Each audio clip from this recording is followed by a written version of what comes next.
In this video, we're going to go more in depth into inline citations in MLA format. As mentioned in the What is MLA and How do you do it video, inline citations are part of a method for referencing different works in a paper. Specifically, they are the way in which you tell the reader what specific portion of what you wrote relates to the work you want to reference. To do this, in its simplest form, you put the last name of the author you are referencing, and then the page number or some other numerical reference in parentheses after the specific portion of text that the reference relates to. For example, if you've written the sentence, "So the best possible way to seek one's own happiness is to seek the happiness of the aggregate," and you found this information in John Stuart Mill on page 257, then you would write after the last word in the sentence, but before the period, open parentheses, Mill, 257, close parentheses. If your reference is not simply following a paraphrase, but a direct quote, make sure your reference is outside of the quotation marks. This means that the period for your sentence will be outside of the quotation marks, as in, open quotation mark, "Seldom have I known any profound being that had anything to say to this world, unless forced to stammer out something by way of getting a living," close quotation mark, open parentheses, Melville, 291, close parentheses, period. However, not every instance is simple, and so this video is going to explain some alternatives. First, what would you do if your copy of Mill was online and had no page or line numbers? In that instance, you would simply write, open parentheses, Mill, close parentheses. What if you don't know who the author is? Then instead of the author's name, you abbreviate the title, preferably to one word, making the reference we've been talking about look like this, open parentheses, utilitarianism, italicized, 257, close parentheses. You can also do this if otherwise using the author's last name would cause confusion, like when you have more than one book by the same author, though some prefer that you do both, as in open parentheses, Mill, comma, utilitarianism, italicized, 257, close parentheses. In addition to this, there are three other complications with authors. The first is that some works have more than one author.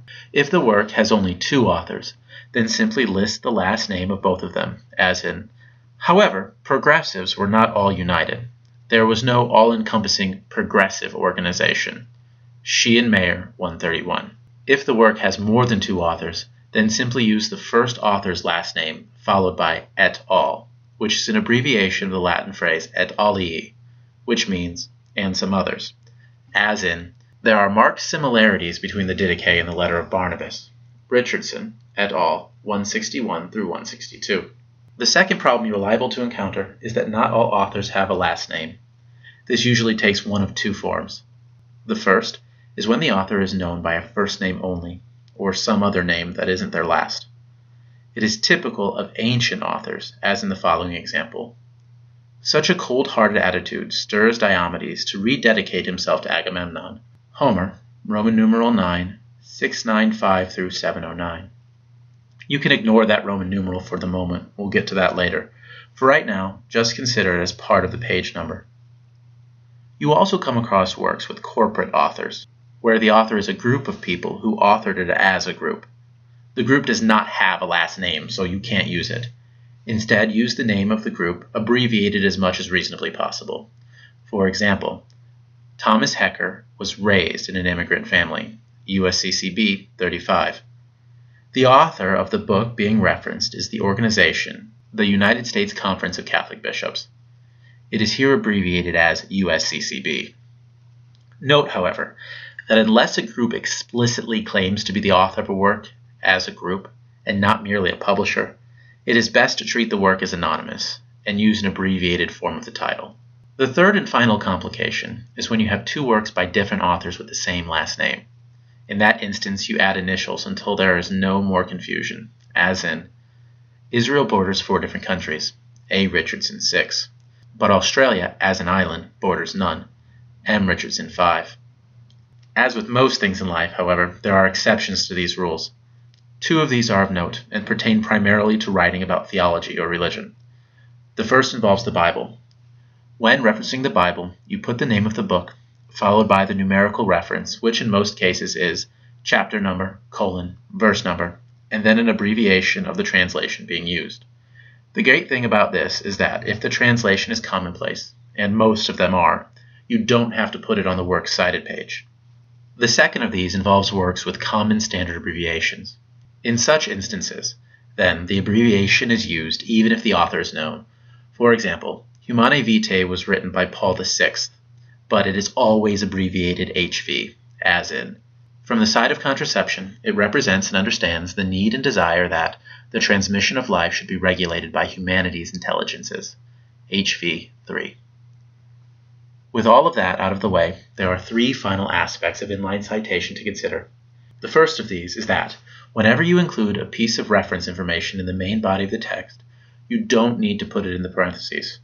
For example, they both are charged by Suetonius with being guilty of every vice.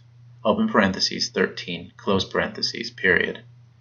In this instance, Suetonius is mentioned in the sentence, so there is no need to put his name in the parentheses. The second involves what numerical reference to use. In most instances, this will be a page number, but sometimes you should use something else. These instances fall into one of two categories. The first of these is when there are no page numbers to reference, but there is another way to reference a section of the text. For example, if you were referencing a YouTube video, you would use the timestamp instead of the page number, as in Peterson, 14 minutes and 25 seconds through 15 minutes and 17 seconds.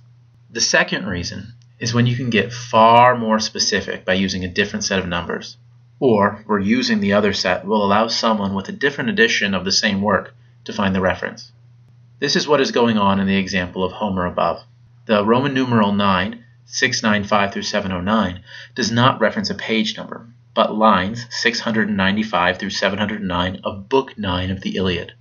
There are many different translations and editions of the Iliad, but by giving the line and book numbers, anyone can find the passage in any of these editions. The final question I often get asked about inline citations is, if I'm using material from the same sources over and over again, how often do I need a citation? Unfortunately, the answer to that question does not allow for a set of easy-to-follow instructions. The answer is, as often as is necessary to keep the reader from drawing a false conclusion about your sources or from getting confused. At the very least, it is necessary to add a reference whenever the source of an idea changes, including when the material is from another section of the same work, and also when you are the source, or, in other words, when you are writing your own ideas. For example, whereas bishops sheltered the needy and the widows, Shepherd, similitude 9:27-2, the deacons plundered the living of the widows and the orphans, Shepherd, similitude 9:26-2. In this instance, both references are from the Shepherd of Hermas, but they come from different sections, and it would be inappropriate to simply write Shepherd, similitude 9:26-2 through 9:27-2 at the end of the whole sentence, because there's a lot of information between those 2 points that is not relevant. Another example. When returning to the Greeks empty-handed, he fails to mention the progress he had made with Achilles. Homer, 9, 674 through 692. Given Odysseus' intelligence and proficiency at speaking, it seems unlikely that ignoring Achilles' small concession and obvious disappointment over the plight of his comrades was a mistake. Rather, it was more likely an attempt to make Achilles seem far more cold-hearted than he was.